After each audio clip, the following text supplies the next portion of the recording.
Listener discretion is advised. Hey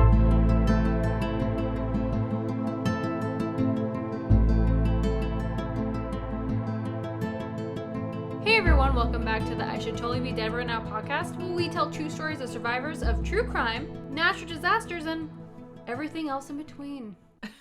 Did you like that? It was a little different. It was a little different. I know. You had a little bit of a pause. Okay. And it was like just enough to build that drama. You know what? I'm very versatile. I just didn't know if you knew that, but... Well, I do now. No, terrible. How are you doing? Oh my god, girl. Sorry. Probably about as well as you are. So Lisa, Capital Community Media Liaison, if yeah, you will. radio station manager for KMWV 98.3 FM, that we're a part of every Tuesday night. But so her friend made this drink. Like, she invented this drink. So she suggested it to us. So nailed it. Yeah. FYI. It's called, sorry, what? Reality Bites. Thank you. Yeah, I was going to say we alluded to it last time. Oh, yes, we did. You said it. We made it this time. We did. And now we are drunk as shit. Dude, okay, if you like sweet and you don't like to taste alcohol at all, this is the drink for you. Because it tastes like candy and it's just dangerous. Well, and then we put them in these super tall glasses. In round 2... Caitlin did not put ice. She was like, fuck it, you don't need it. And then I just measured by my heart. So this is the actual recipe is half an ounce of Southern Comfort, half an ounce of vodka, half an ounce of triple sec, 1.5 ounces of sweet and sour, and then a splash of grenadine, and then fill it up with Sprite. Well, and it was exciting because we have never had a Southern Comfort drink. No. So I was like, woo, woo, woo, let's get this done. I've never had Southern Comfort, and I don't know why. We also had Five Farms, duh. I know, duh, indeed. So, so thank you, Lisa, for your friend. She's very talented in making her drinks. I know. Feel free to give us lots more drink suggestions because those were tasty. And everyone listening, we will drink your drink suggestions. So just send it in. I don't think there's been a single one that we have not made at this point. No, and every one that we have made has been super delicious. Indeed. So. God, I still remember the one with the spiced rum and vanilla Coke. Oh my gosh, so good. I didn't think that was going to be good at all. No, right? And it was delicious. It was. Ugh. All right.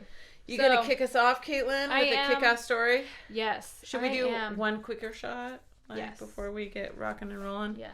We can do it on the air. It's fine. Oh, okay. Yeah, just rocking. You want rocking? Okay, we're doing it on air. This is Five Farms Irish Cream. Now, if we were doing like Patreon or something, we would have been paid to do this. That sounded pervy.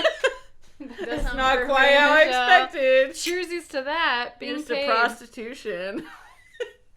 Sorry. I always say the worst things as soon as you're about to take your shot. That's why we edit. Anyways, so easy, so smooth. I wish I had some coffee to put in. All right, here we go. This story is about Jan Morgan. Jan Morgan. It is May 22nd, 2011. Okay. Jan is training for her second Ironman triathlon. Oh yeah. Oh, and so it begins. Triathlon. Nope. Was it? Triathlon. Oh my gosh. Oh, that word. Sorry. Okay. Triathlon. Thank you. So this day, she is doing a 70-mile bike ride with her friend Kim. Shit. This is just training. She's just doing 70 miles on her bike. I do 3 miles on my new bike I got this year. I'm like, I'm done. And we're through. Yeah. So this ride is riding around her hometown of Starkville, Mississippi. Okay. So it is now mile 50. Oh. But then a car hits Jan from behind at 55 miles per hour. What? Yeah. She just hit right in the back, and she throws Jan from her bike. She launches her into the air, and she lands on the windshield. Oh my god. I thought she was gonna go freaking 40 feet ahead of her. No, she hit her so fast that she just went up and down. Oh my god. Oh my god, that's That's awful. Okay. So the driver didn't stop right after she hit her. Then she finally did stop, and then Jan flew off of the windshield onto the ground. Are you fucking kidding me? She No. probably, like, came slamming to a stop. She did. Rather than, you know, easing into a stop. No, she slammed on the brakes, and Jan fell to the asphalt. Oh, my God. Poor Jan. I know. Jeez. Onlookers rushed to the scene. The driver got out of her car and observed Jan on the ground while talking on the phone, saying, "I just hit a lady. You better get down here." I hope that's the police she's calling. No. No? No. She got back into her car and she left slowly, but she ended up running over Jan again. No, she didn't. Yes. And what the fuck? Okay. What? Can we just take a beat? Okay. So she has hit her at 55 Yes. miles an hour, thrown Jan up into the air. Yes. Jan has landed on her car. Yes. She slams to a stop, Yes. throws Jan, and then decides to leave the scene and runs over Jan on the way out. Yes, but she stopped again and her front tire landed on Jan's head for 45 to 1 minute. No. She No. did. What the fuck? Yes. Okay, This should lady, go of to course, jail. was in shock too, but she finally moved off of Jan's head, got out of the car again, and then got back into the car to try to leave again. And No. that's when witnesses did not let her leave. They're like, bitch, no. you can't go. Exactly. Like, you cannot leave after you hit her once and ran over her head for 45 fucking seconds. Oh my God, could you imagine? No. No, I can't imagine. No. Okay. Fucking poor Jan. Are you kidding me? Yeah. She's in the best shape of her life and now is getting thrown around like an Exactly. insane person. Okay. So Kim, which is Jan's friend that was like with her. yes, of course. She called Jan's husband, David, after the accident happened. When he heard the phone ring, he knew that their ride wouldn't be over by now, so he thought that something was up. So he was probably immediately on edge. Yes. Okay. And when he answered, Kim said, "Jan's been hit and it's bad." Oh, God. So he's in a panic. Absolutely. So Jan was rushed to the hospital, and the first few weeks that the goal was just to keep her alive. So she's been in jail or in the hospital For just you wait. Oh. So Jan's major injuries were collapsed lungs, sternal fractures, a lumbar burst fracture, scalp lacerations, a frontal lobe contusion, and hemorrhaging in the temporal lobe of her brain. Oh my God. So her brain is swelling probably. She had a car sitting on her head. I mean, Yeah, holy cow. So the hospital kept Jan in a coma and on a ventilator for 5 weeks. Wow. Just to get her stable and let her brain heal a little bit. Oh my goodness. So both Jan and her husband were physicians. And her husband states, seeing it from a patient side was hard.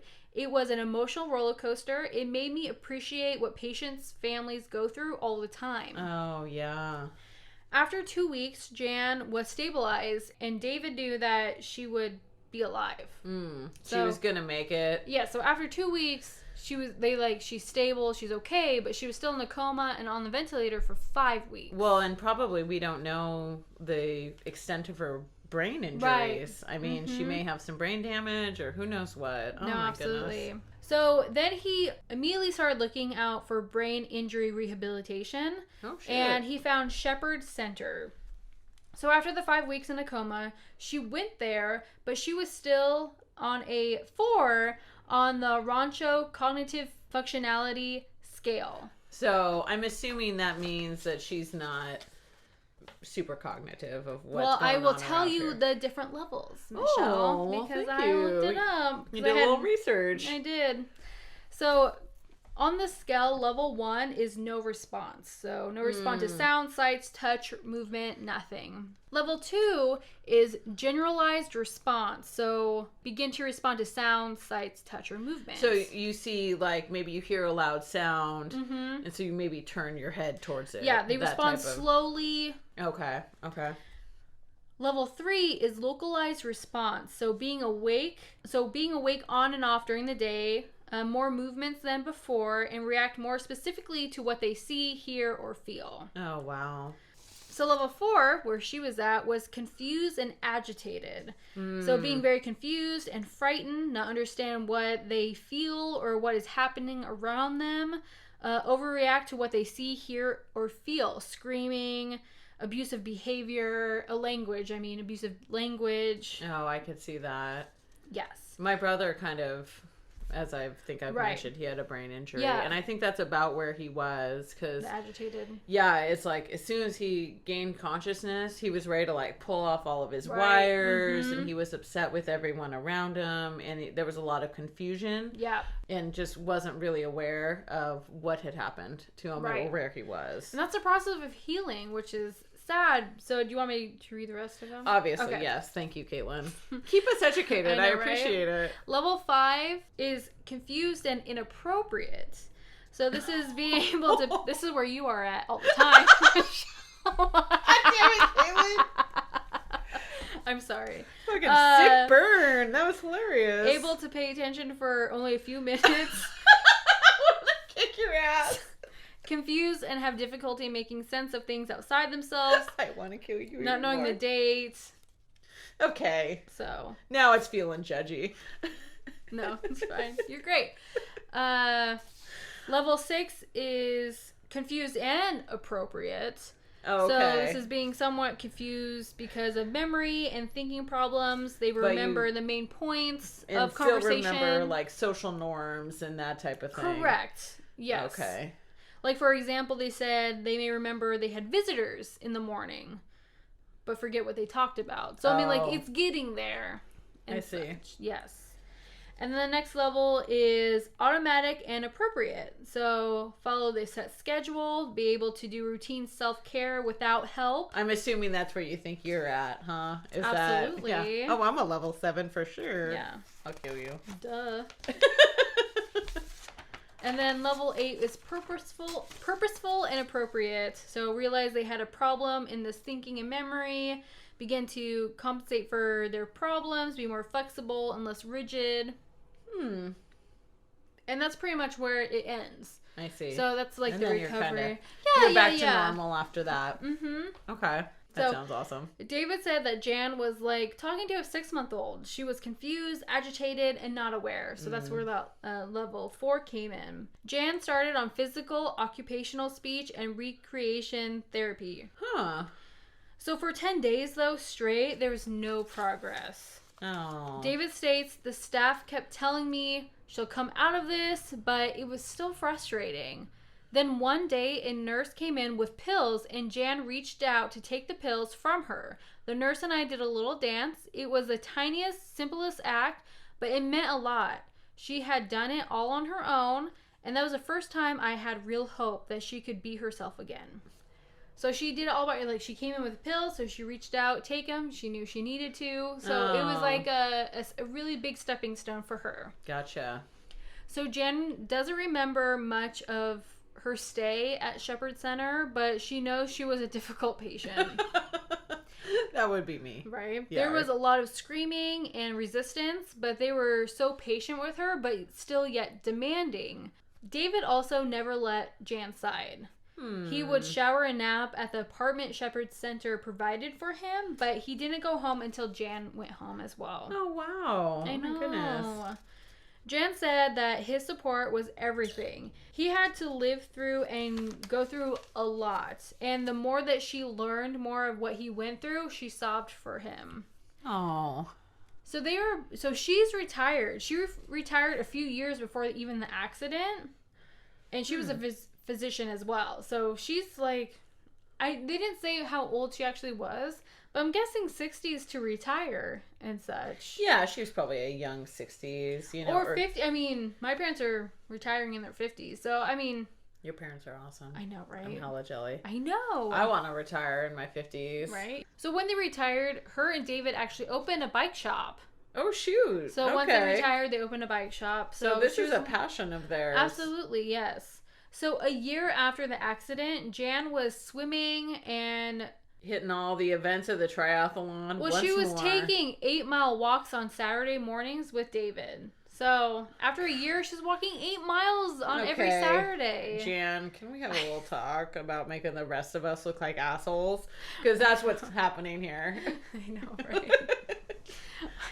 Jan's story has provided her with an opportunity to become an even more visible proponent of helmet use and of share the road laws protecting cyclists on the road. Her story has reached throughout the United States, and nobody buys a bike in their shop without the follow-up question, now, do you have a helmet? On September 29th, 2012, the Brain Injury Association of Mississippi presented Jan with the group's annual TBI Hope Award. Oh, nice. Now we get to the woman who hit Jan. Oh, I forgot about her completely. Yeah. I'm all focused on Jan. That's what the focus should be on, because Jan's amazing. Yeah. Her name is Robbie Norton. So in the beginning, Robbie was only fined $50 after being found guilty in justice course of simple assault with a deadly weapon. What? I know. Simple assault with a deadly weapon? I'm assuming the deadly weapon is clearly her car. Yeah. The judge told Jan that she shouldn't have been out there because she was riding on Highway 50, so she was on a highway, but I don't think there's anything illegal about that. No, there's nothing illegal about that. So the judge reprimanded Jan and fined Robbie $50. Okay. Well, Robbie actually appealed this and stating it was just an accident because she didn't want to pay She didn't want to pay the $50? No, she didn't. I thought that bitch was going to be going to jail for like 10 years or some shit. She did not want to pay that $50, so she appealed it. So, but the Clay County Circuit Court found her guilty again and gave her an additional fine of $250 plus court costs and 6 months of jail sentence. Oh, she wished she just paid that $50 now. Well, the jail sentence was suspended on the condition that Robbie be part of some sort of public service announcement. What the fuck ever. I'm done with this at all. I can't even make words now. She was also ordered to pay Jan's insurance company, which covered the majority of her $500,000 in her medical bills. Oh my god, she is so wishing she had just paid the $50. The thing is that Jan didn't know about the whole insurance thing. She learned it from a friend who saw on a TV report about it. Jan didn't know that it was a matter of court, and she wasn't involved in that. Oh. But Jan sees this as a good thing because... A little bit of just desserts, if you will. Well, because it brings up this issue again, and it brings it to the forefront, and it reminds people that they can't run people over without, consequence. Yeah. Yeah. Yeah.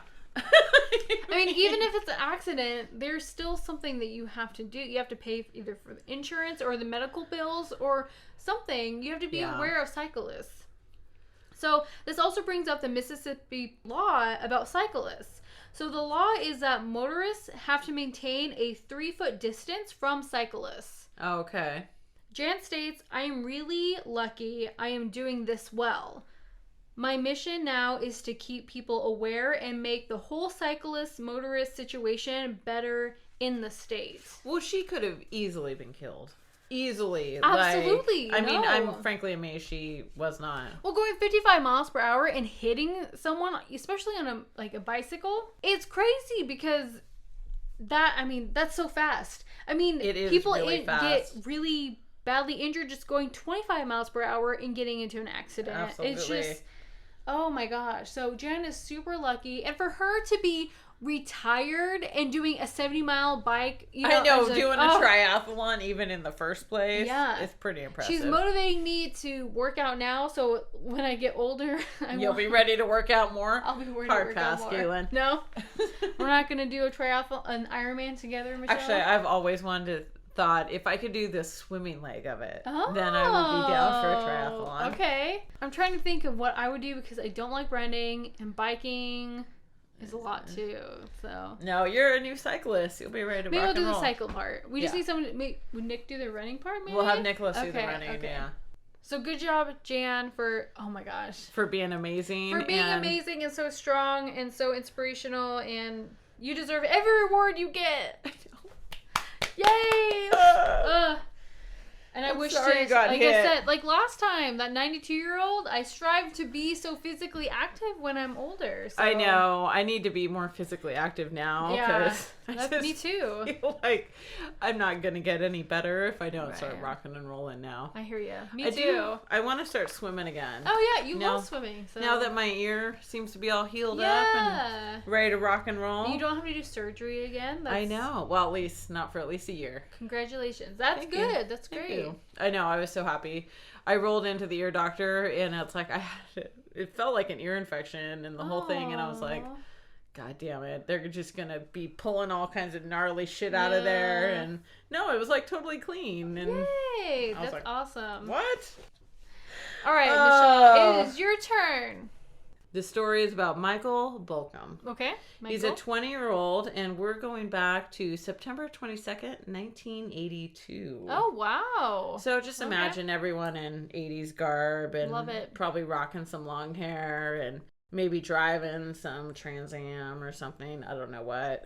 Listening to some 80s band. I don't know. Cute. Yeah, sure. Yeah, you're like, yeah, they're doing all that. Great. It's fine. Listen to Poison, some Def Leppard. Boom. Fuck yeah. There Now we we're go. talking. I apologize for the swearing. I try to be better. This is also a story not only about Michael, but also his father, Benny.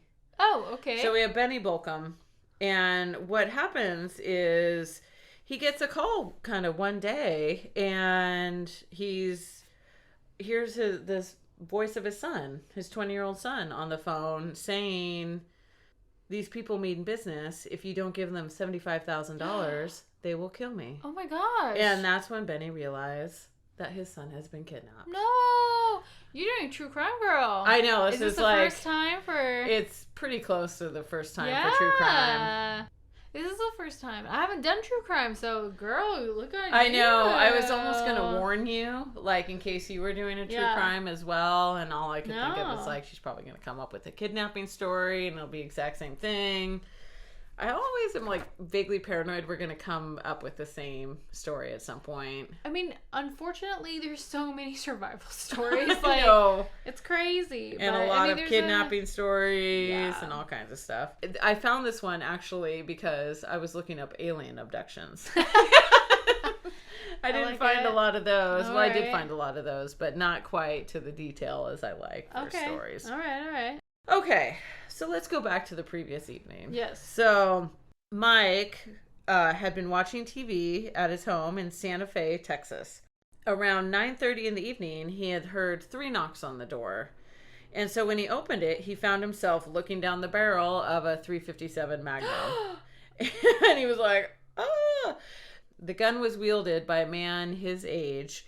And then there was another guy that stood behind him that had jet black hair and a shotgun. Oh my gosh. So the pair forced Mike into the kitchen where they blindfolded him, they bound his hands, and they gagged him with duct tape. And then they walked him out to his own pickup, which was parked in the driveway there. Uh-huh. And they pushed him up into the cab and backed Took out off. of the driveway. Yeah, Okay. they were taking off. About a half an hour, the pickup sort of reached this secluded wooded area out sort of in the middle of nowhere. I guess it was in an abandoned oil field north of Houston. Oh. So there, Mike's abductors made him say a couple of different phrases onto a tape recording. And so one of them was, "If you don't give them $75,000, they will kill me. These people mean business," which his dad had just heard. And then they made him record a couple other things. So the second message that they made him record Yeah. were a set of instructions. And Okay. so these were instructions on how to get that $75,000 that they had asked for. I see. So it said, drive to San Jacinto, I probably said that wrong, That sounds good. San Jacinto Monument, east of Houston, take the Lynchburg Ferry across the ship channel. I hope I ship Yeah. channel. That Yeah. sounds good. I don't think think it I sounded swore. worse the second time. But... Probably. Follow the road to the grocery store at Interstate 10 and wait at the parking lot phone booth for a call. Okay. So that was the second message that he had to record. also back when there's phone booths. Yeah, I know, we're in the 80s. Right, that's true. My that's God. True, okay. I used to wait at phone booths Really? for like phone calls and stuff. Like, Really? God, yes. From who? From like guys, obviously. Oh. Like, call me at this phone booth. Oh God, I can't Really? I can't even get into it. Okay, It's fair enough. too I mean- embarrassing. Then we'll zip over and buy a little candy and then wait at the phone booth hoping someone calls. Kill me. They did call. Just FYI. I wasn't a good. total fucking loser. I thought you had your own landline at home. Well, I also had that. Come on, girl. Dang. I was gonna say I was all over town, but that just sounds worse. That doesn't sound good. No, but cool. Oh, I'll kill you. Okay. Can we do one more shot? Yeah. Would that be inappropriate? No. Okay. One more quickie. While you're pouring, I'll continue on with my Okay, story if that okay. sounds okay. Yeah. So when they finished recording, they walked Mike over to this hole in the ground. Okay. And it contained this sort of flimsy plywood box that was pretty much just big enough for him. Oh. It was maybe a little bit deeper. It was probably like maybe 18 inches high or so. Okay. But it was just about as long as he was and just about as wide as he was. They were, what they said to him is like, we're going to give you a half a loaf of bread and a plastic bottle full of water. Be cool, and if everything goes right, you'll get out in a couple days. Be cool. Be cool, man. Okay. So they forced him to lay down. They added a limb. They jammed in some breathing tubes. So apparently they like jammed in like 4 breathing tubes to go into the box, and then shoveled dirt over. So they buried him alive. They buried him It'd be alive. like, if you stay calm, you'll live. Yeah. I see. Okay. If you don't, you know. shit's probably going to go bad for you. Great. Okay. Yeah, it's not going to be good. And then they sort of covered their handiwork of burying this plywood box with now a man in it. Oh my God. They sort of scattered the leaves and then put a bunch of old tires kind of on top of it. What? Okay. So it made it look like it had been, There just, for a long yeah, sort of a time. trashy area that had been there for a long time, as you Okay. say. Then they drove off. Whoa. And so now Mike is huddled in this box underground. Oh my gosh. And all I could think of was the life changes he was going to make going Aw. forward. It's probably like, I promise to be better. I promise. Oh, that's so sad. Oh, ooh, this shot is to the top. You're welcome. Well said. Well done, Caitlin. I'm going to drink half of mine and then drink the rest of it in a minute. Pussy. Because I love it. Now I had to finish it. I hope you're happy. Oh, God, it's so good. So good.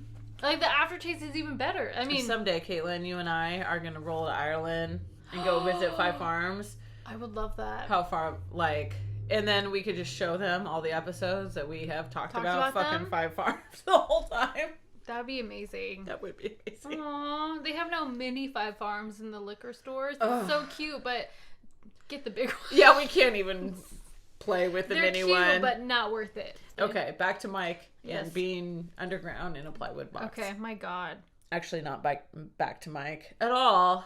We're back to Benny. Oh, Benny, yes. Benny, His dad. So once he got that terrifying call that's like, Yeah. you need to pay up $75,000, he rushed home to go talk to his wife and then call the police. Mm-hmm. But on the way, he was like sort of thinking about things. And he's just like, $75,000, that seems like sort of a weird amount. Like, why not $100,000? Or why not $200,000 or $1 million? Like, why not all these things? Why $75,000? It's very specific. It yes. is. And so he was thinking about it, and then it hit him that he had just sold a property for $80,000. Oh. And he was thinking of this ex-employee of his that he really sort of got the impression that he was just kind of a con man and just kind of maybe a shitty individual in general. And he realized that this man, whose name is Ronald Floyd White, knew about the sale of the property. And he had just recently been fired. Probably one of the more important details. So this guy who sort of gave a sleazy impression, had recently been fired, but also knew that there was a sale of a house for $80,000. So now Benny is like, Makes sense. I think it's this dude. Mm. So he lets the Santa Fe police chief know that. So he calls up the police. They show up within 10 minutes. They start questioning Benny. Yeah, they're like on it, ready to rock and roll. Benny shared his suspicions about this white gentleman that he had recently let go. And then Lamb, Chief Brian, sorry. Did you say this white gentleman that he Well, I think, yeah, his last name is White. Oh. Okay, sorry. Not as in like... He's white. Okay. Yeah, I apologize. No, maybe we'll put that a different way. So, Benny shares his suspicions about White to the chief of police there. I see, okay. His name is Chief Brian Lamb. And Lamb is like, you know what? We got this all in hand. You go back to work and we'll take care of it. Okay. And Benny was like, okay, I guess I'll go back to work. But a little hesitant. Agreed. Okay. So he goes back to work, but on the way back, he was like, nope, I'm going to go to Mike's house and see what's going on. It's hard when your son, is kidnapped. It's like, what are you supposed to do? Just go back to work? There's no way. No, there's no way. So he swings by Mike's house, and the first thing he notices is the pickup is gone. Okay. And he's like, the kidnappers took the pickup. So if we can find that pickup, we can find Mike. Ooh. And he also knows where his ex-employee, Ronald White, works. And so he's like, I'm going to also go to his house. Whoa. So he goes and he sort of swings by his trailer in Houston. And he said if Mike's pickup had been in the driveway, he probably would have killed everyone he had come across. Probably. But the pickup was not there. And so Benny settled down to wait. So he was doing his own sort of reconnaissance for this case. But no one came. And so finally around 5 p.m., he drove to a nearby store and then put a call into his factory. And the folks at his factory was like, the FBI has been trying to get in touch with you. Oh, so he calls the FBI, and the FBI was like, stay put. Don't try to go. Oh my gosh. Like, find your son on your own. He's like, fuck. Yeah. So as he's like essentially sitting in White's driveway to see if his son like emerges at some point. So they set up agents at Benny's home around the clock, and then they really just got everyone ready to go in case there was another call or anything like that. So they were all waiting for instructions, and it's like, Benny, you got to get home and don't try to solve this thing on your own. I see. So all the while, we're about 80 miles north, and Mike is still in his box underground. Oh my gosh. Ugh. I know. So he has managed to turn over onto his stomach now. And so he can see from his vantage point that there's a bit of a gap between the end of the box and sort of the sides. So he can see it's like, oh, this box isn't put together very well. Maybe I can break out of it. And so he sort of works that end board, trying to make it looser and looser. And he was propped up on his elbows, and then he was like able to finally get that end board free. And unfortunately what happened is all the earth that was sitting on top of that board just came crushing down right onto his head. Oh my gosh. Yeah. So he had just enough time to sort of jam another piece of wood in to prop the first board up that he managed to get loose. So it's now like letting all the earth in. Holy he manages cow. to sort of prop it up and stop this deluge of dirt coming in. And so he pretty much just barely avoided being crushed. And now he's pinned in place and face down in this box. Oh and my gosh. I know. Could you imagine? No. Absolutely not. So now it's 4:30 the next morning. This happened on a Wednesday, so now we're Thursday. Holy cow. So the phone rings and Benny answers, and it's Mike's voice, and it's that same initial recording. Oh, okay.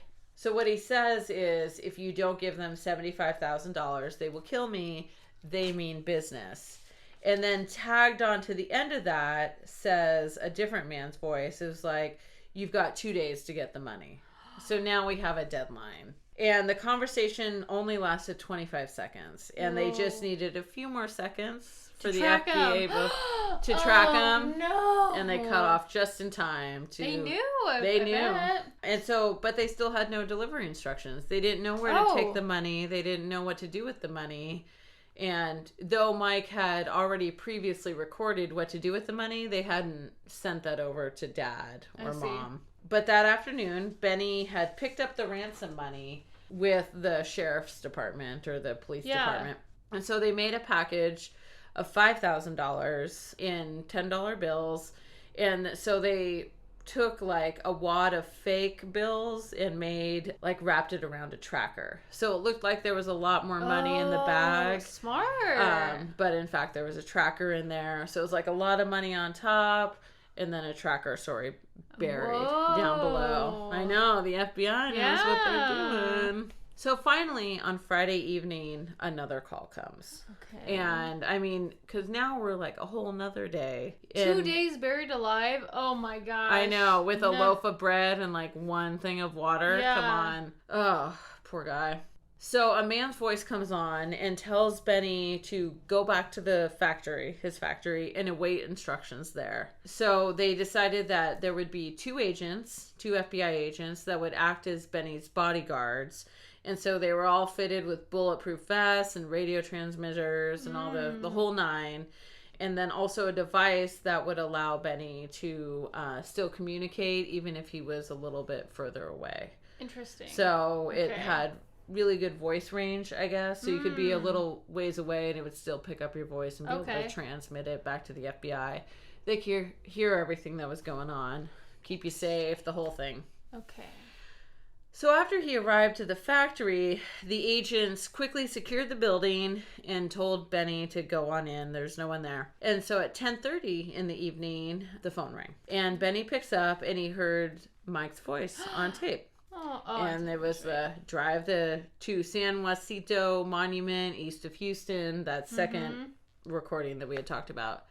And at the end of the instructions, Benny cried, "Hey, I want to talk to my son. I've got your damn money. Where's Mike?" And unfortunately, he was talking to a deadline. So they had already hung up. And so they played the recording and then just hung up. Yeah. They were like, we're not. They played it, hung up, and he couldn't do any communicating of his own. So thus began the longest night of Benny's life. So he had agents crouched on the floor of the car's back seat, covered by a sleeping bag, and so he drove to the monument that they told him to drive to. He took the ferry across the channel, and he headed to the market to where he was supposed to receive the kidnapper's call. There was 4 phone booths in the parking lot, and one of the lines began ringing. Benny picked up the phone, and it said, "Get on I-10 and drive west to the Exxon station. Wait by the phone booth for further instructions." So that's exactly what Benny did. He got onto I-10, he headed to the Exxon station, and there he waited. After 2 hours, one of the phones finally rang.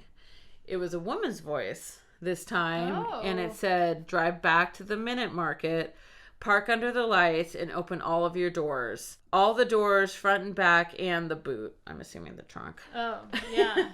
And the trunk. And then wait for further instructions. So now Benny would have to go alone, because if he had opened all the doors, you would easily see the 2 agents that were huddled in the back. Right. So he had to go by himself. And then shortly after 2 a.m., when he was on the way to the market, he let the agents out of the car, he switched off the engine, and then he opened all the doors and waited. And then finally at 5 a.m., he saw movements in the shadows at the sort of edge of the parking area. And then it was an FBI agent that came over and said, "We got the call. No one's coming tonight." So he's just like, everything got called off for that night. So now on Saturday night, the pair who had kidnapped Mike decided to go back to where Mike was and go check on him. And they had a flashlight and they could see like one of the breathing tubes. So they're like, he's fine. But then they heard Mike's voice and it was very weak. And he said, I'm out of water. I need water. And they were like, nah. And just walked away. No! They just left him. Now Benny is also feeling like a lot of hope is lost. Yeah. You know, we're talking about like 4 days Oh now my gosh. of Mike being gone. Yeah. Every time they think they're making progress with the person on the phone, nothing happens. So then out of the blue comes an unexpected break. Oh. So at 12:30 a.m. on Sunday, so now Okay. it's like late Saturday night, early Right. Sunday morning, the sheriff's office gets a call from a local resident reporting a suspicious car parked in a sort of a strange area in front of this convenience store. Okay. And it was like 30 miles north of Houston. Wow. And so these two other deputies respond, Jim Hall and John Orr. And they drove up and they see this man with black hair refilling these plastic bottles from a tap. And they go up and question him. And he's like, I'm just filling up bottles for my campsite. You know, it's just perfectly normal. Don't even worry. Just keep walking along. I'm sure that was verbatim. Yeah, right?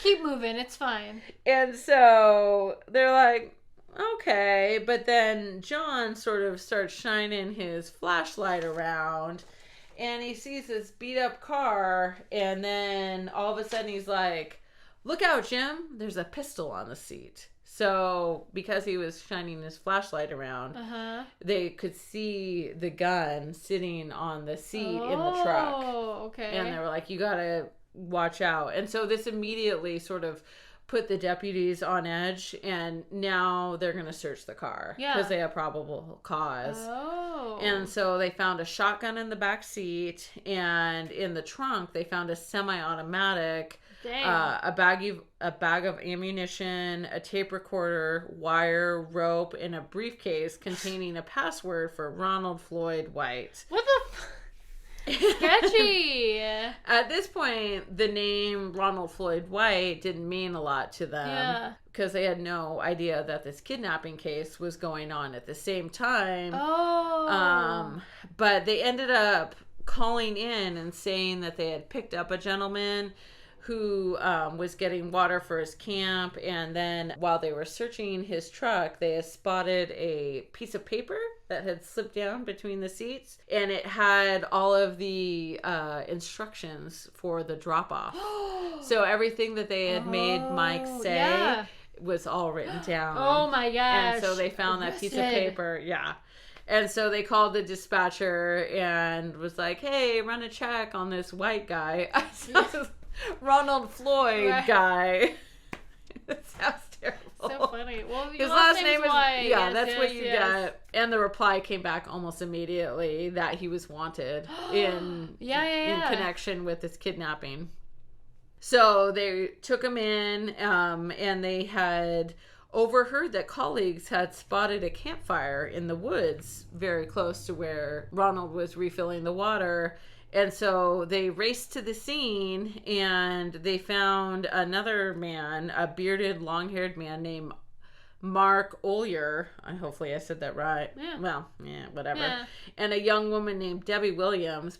And so when they questioned the two, Debbie and Mark, they admitted that White had been at the camp that evening and that they didn't know the name of the kidnapped victim. All that they had was Mike that was in a ransom note. And they were like, listen, we know you have Mike. Yeah. And it looks like that Ronald is going to try to give you guys all of the blame. So unless you start talking to us, you know, you guys are going to get the brunt of all of this and have to go to jail. And they're like, no, it was all this other dude. Yeah. It's all his fault. Here's where Mike is. Oh my gosh. And so they let him know where, in fact, that plywood box was. Wow, okay. And so they went out, and it was in the middle of this abandoned oil field.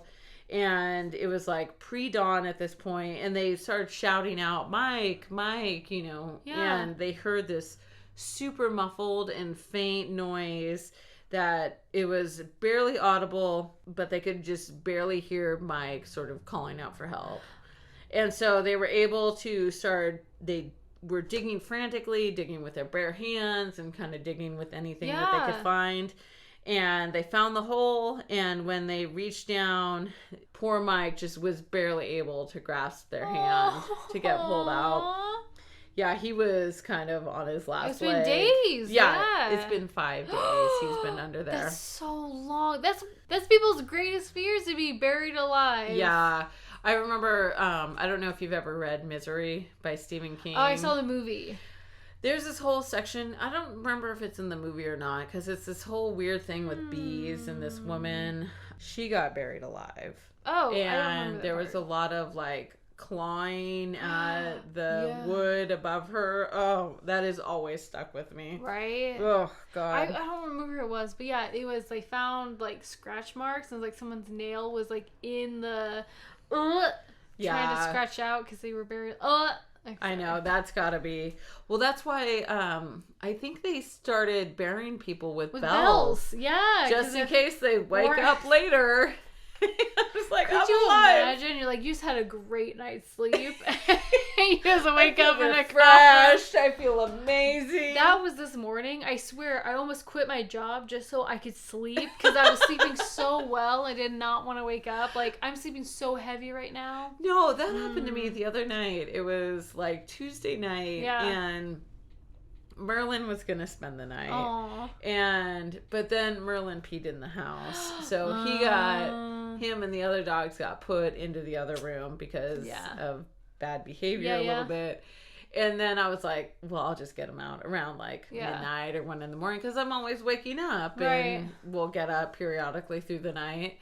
And I woke up to Joel's alarm at 6:45, so I slept solidly through the night. Which makes me think I should not have the dogs sleep with us.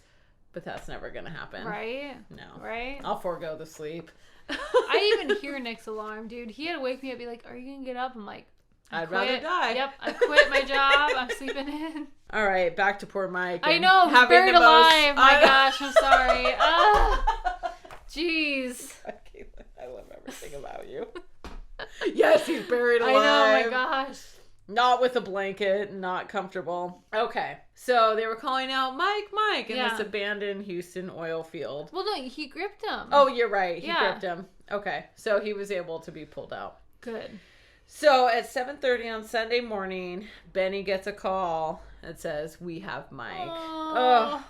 And so he drove Benny and his wife down to the local courthouse where they were briefed on their son's ordeal, kind of get told everything that happened to him. So while he was in the box, he had lost 22 pounds. Whoa. In 5 days? Yeah. Well, I guess you don't eat. You don't eat. He had that 1 loaf of bread and 1 bottle of water. Oh.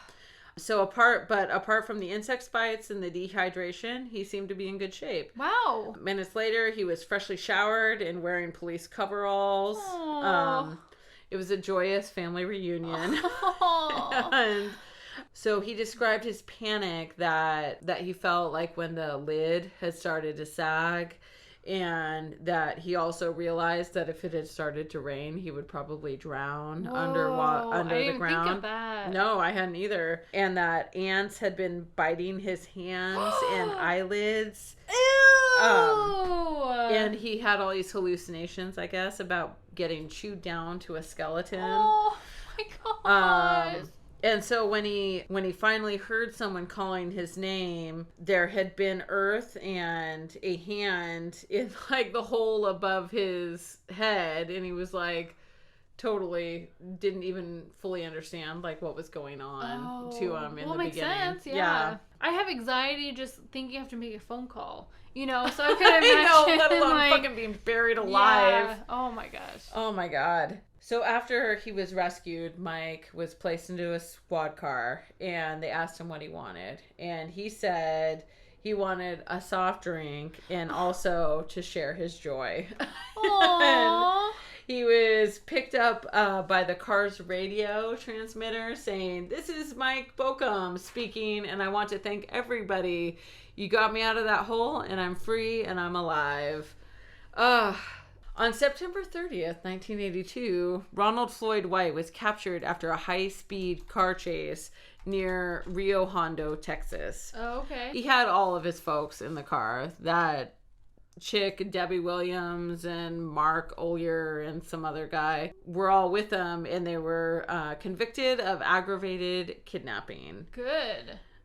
He was also charged with the abductions of 2 other men. Really? A 27-year-old firefighter named Kobe Garland Hamilton and a 40-year-old oil field worker, Robert Cameron. Really? He had trapped the men in the trunks of separate cars, but both had managed to escape.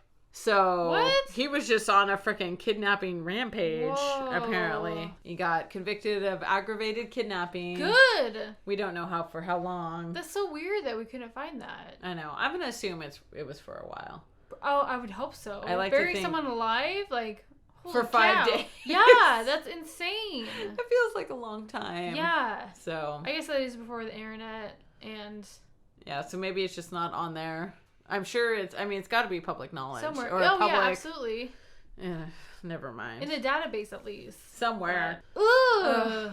That's so scary. Like I said, that's someone's biggest fear. Yeah. Buried Well, alive? it might be one of mine. Yeah. Like, underwater sea creatures is probably number 1. And I'm going to say... No, that's fair enough. Okay, that is fair enough. Well, we don't know what's below deep in the Nope. ocean, We've man. talked about it before. We have, yeah. Oh, gosh. That's so scary. Nick does not like the open ocean. If he can't see land, he's a little Oh. ball of stress. Joel is the same way. Oh, really? Forget it. He's Yeah. not on board at all. Like the what is the name of that movie where they just get the 2 like scuba divers get left behind? It's like open ocean. Yes, or something open like water. Open water. Yeah, uh-huh. That is Joel's worst nightmare. Yeah, that's come to very life. nice. And we're just going to Hawaii, hopefully for our honeymoon. Oh my god, you guys will have such a good time. What you don't know is I'll be like, Kaylin, I'm here already. You didn't know about it. Oh my god, that'd be so funny though. If you had like pina coladas waiting for us on the beach, I got like, a puzzle. That's what that Oh my gosh, I have one right there. You let me borrow it. Oh my god. The edges already started. We fucking put together a puzzle in Hawaii on Did our you? Hawaiian vacation. Well, it's just so handy. We Yeah. had a big island right Yeah. in the kitchen. Last time we talked about puzzles, we were talking about puzzles again. Yeah. I apologize to anyone who's not into puzzles. We would have the best time. We would have the best And time. I'd be like, guess what else we brought? Puzzle? What? No, What? not puzzle. Why can't I think of it? Why can't now I have a What? brain block? Oh my god. What are you gonna bring? Brain block. What's the game we always play? Why can't I think of it? Pandemic. Pandemic. Oh my gosh. I knew it started with a P, but I couldn't quite come up We with do always it. play Pandemic. It's so funny. I brought Pandemic base game Yeah. and an like And extension. oh my god. Expansion. Oh, fucking no words. We haven't done just a us. We should go just a us thing We should. and meet some fans maybe. Well, like, we could have like a whole fan thing, maybe at Disney World. Ooh. Like, come meet us at Disney World and meet us at 8:45. We'll meet our one fan. Just the one that comes out. Hey, I'd be happy with one. Oh my god, are you kidding me? actually. We would hug them. We would treat them to all the cocktails Yeah. in Disney World. Like, hey, come hang out with us. Oh my god. That'd be so much fun. You know what I've been thinking about What? for your bridal party? What? I want to do cantaloupes. We're fucking doing Yes. cantaloupes at some part in your motherfucking wedding party. And if it is your bridal Dude. shower, I don't even care. Something. But we're having cantaloupes Yes. at some point. If you do the work, girl, that's a lot of work. You're like, I don't want to juice a goddamn cantaloupe. I don't. But if you do, I will happily drink all of them. Oh, those are still like one of my very favorite drinks we've yeah, ever mine made. too. I went back several times. Yeah. We're supposed to be drinking around the world, but I kept going back to China. Where the to drink damn those. cantaloupes are. Yeah. We're so off track. So, sorry. No. Mike, you nailed it. Good job for staying did. alive underground. I don't think I could keep my cool. Yeah. Oh, you saw that CSI when he was buried alive. That's when I was a kid. Oh. That's the first the first Forget thing I it. saw about ever being buried alive, and I didn't know that was a thing until I saw that, and I was you're like, nope, it was a hard pass. that's not for me. Not for me at Mine all. was, reading Misery, Oh, okay. which I probably did when I was like 12. So not an appropriate time to be scared of being buried I alive. hear ya. And then also Kill Bill. So from now on, I just want to keep Kill Bill. You know what, like Nick? a pocket knife Yeah. in my boot somehow. It's within the last few years Nick introduced me to Kill Bill. I never saw it. What? Yeah, I never saw it a few years ago until Nick, like, I saw the first volume, like, let's watch the second one. And I know. Oh, it was so Squish good. like grape. Oh my You know what I'm talking about. I do, yes. An eyeball. It was so, yeah. It was so good. I liked it a I lot. love Kill Bill. Okay, I know we are wildly Yeah, getting sorry, off track. but what? But just one last thing about Yes. Kill Bill. In the second Kill Bill, Bill Yeah. gives a whole sort of speech about Superman. I don't know if you Okay. recall that. And how the Uh-huh. difference between Superman and all the other superheroes is that the other superheroes are just the regular people, and then their superhero is like who they become. Oh. But Superman Mhm. is already the superhero, and he has to sort of put on the disguise of Clark Kent. Yes. Okay. And then Yes. it's the disguise, and he's really the superhero underneath. Right. You know, and I don't know, I'm not explaining it well because I'm still a little No, bit I drunk. understand what you're saying. I know what part you're talking But about. I just feel like that's so much a part. Okay, now we're getting deep. Okay. Ooh. About like who we are as spiritual beings, I guess, is we are the Superman underneath the Clark Kent. That's cute. And we need to let go of the disguise. Oh. So that has stuck with me for ever since I saw that first Kill Bill. I was like, fuck, Superman's awesome. Right? Okay. I'm still a Batman fan, but yeah, no, Superman for sure. So you're just willing to do it with money. I see. I want to be born You that give way. me $1 million, girl, I'll show you what gadgets I have. I will show you what I can make. What I can do. Yeah, exactly. Oh. Okay, we should probably all right. wrap up. Okay, well, thank you so much for listening, and thank you, Lisa's friend, for creating this Reality Bites. Super delicious. Recommend. It was, yeah, highly recommend. Highly recommend. We had the Butterbeers last time, which were not a high recommend. We have Reality Bites this time. High recommend. Yeah. And Five Farms, always. Fuck you, Five Farms. You're delicious. Exactly. I love you so much. So please follow us on Instagram and Facebook. Can I have like half a shotter Yeah, of Five Farms before okay, I go? Let's end it first, girl. Okay. All right, goodbye. I mean, Please follow us on Instagram and Facebook. And any drink suggestions, like I said, we will try them. Please email us or just message us on Instagram or Facebook. yeah. Sorry. Unless it's gross. Yeah, unless it's gross. But I thought the spiced rum one was going to be gross. I was not excited. Oh, yeah. But And then it was awesome. it was amazing. But, All right. all right, thank you. See you next time. Bye. Bye.